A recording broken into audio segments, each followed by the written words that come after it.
Okay, सो जो check sheet है, ये भी एक बड़ा सिंपल सा तरीका है ढेर सारी इन्फॉर्मेशन को एक सिंपल से फिगर में, डायग्राम में एक्सप्लेन करने का। अब ये एग्जांपल जो गिवन है चेक शीट की, ये टेलीफोन इंटरप्शंस के बारे में है। लेफ़्ट साइड पे रीज़न गिवन है, wrong number, information request, boss की कॉल।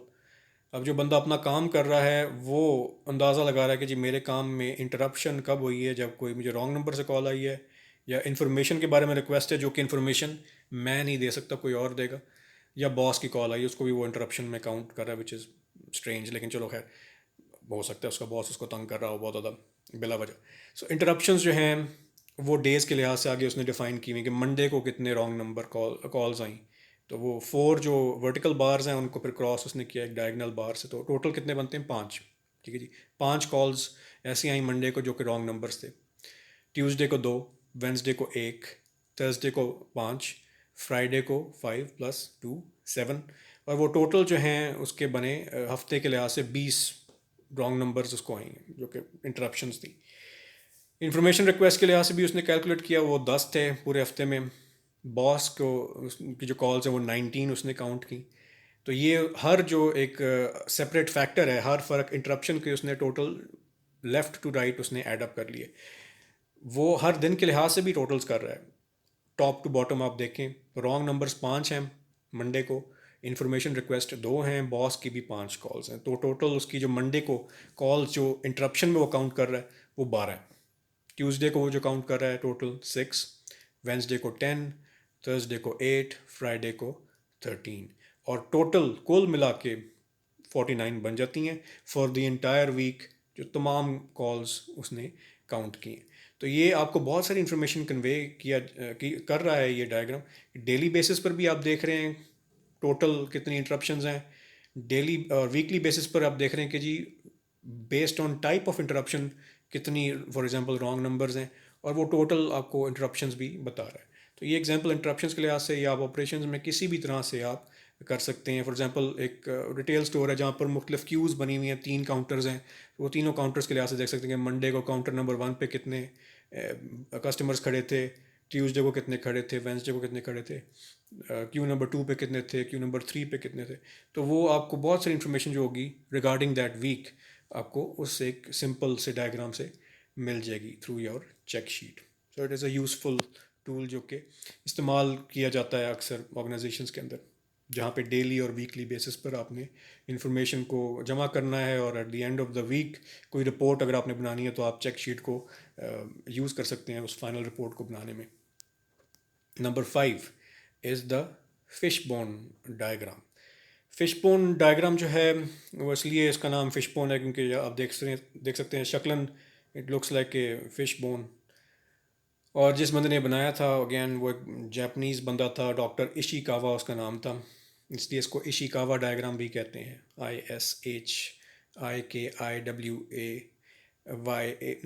इशिकावा, हाँ जी, इस ISHIKAWA। ये जो मुश्किल नाम है तो बेहतर है कि फिश बोन से ही याद रखें। अक्सर जो ये क्वालिटी जो प्रोसेसेस होते हैं ये बनाए होते हैं जापानीज़ मैनेजर्स ने, इंजीनियर्स और मैनेजर्स और प्रोडक्शन एंड पर जो लोग हैं।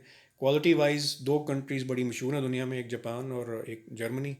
तो जापान जो है वो लीड करता है हमेशा हर क्वालिटी सिस्टम के अंदर, आप उनका नाम अक्सर देखते हैं। लीन मैन्युफैक्चरिंग भी एक प्रोसेस है जिसमें वेस्टेज जब ज़्यादा होती है उनको कट करने का तरीका जो है वो डिफाइंड होता है। 8 मुख्तलिफ वेस्ट होते हैं जो आप कम कर सकते हैं प्रोडक्शन में, वो भी जापानीज़ आइडिया। तो अक्सर ये चीज़ें जो हैं ये जापानीज़ ही हैं, जैसे काइजन है और सिक्स सिग्मा है। सो फिश बोन डायग्राम में क्या सजेशन उसने दी डॉक्टर इशिकावा ने? उसने कहा कि जी अगर कोई इश्यूज आते हैं प्रोडक्शन या ऑपरेशंस एंड में, तो उसको कैसे आप आइडेंटिफाई कर सकते हैं कि मसला एग्जैक्टली था कहाँ पे। अब ये उसने कार इंडस्ट्री की एग्जांपल गिवन है कि जी एक गाड़ी है उसमें माइलेज का मसला है, फ्यूल बहुत खा रही है, तो इशू कहाँ पे हो सकते हैं। 4 बड़ी कैटेगरीज उसने बनाई हुई हैं।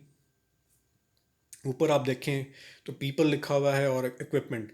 तो जिन लोगों ने बनाया है कार को, या तो उनका इशू है, या जो लोग इस्तेमाल कर रहे हैं उसको, जैसे ड्राइवर्स जो हैं उनका भी इशू हो सकता है। ड्राइवर एंड पे को अगर बहुत तेज़ चला रहा है, जैसे कि उसने रीज़न लिखी हुई है ड्राइव्स टू फास्ट, तो उस वजह से हो सकता है, या गियर चेंजेस जो हैं वो प्रॉपरली नहीं कर रहा, तो वो भी ड्राइवर का फॉल्ट है, कार का इशू नहीं है, जो उन्होंने बनाया है उसका मसला नहीं है। तो ये उन्होंने पोटेंशियल रीजंस लिखे हुए हैं अंडर पीपल।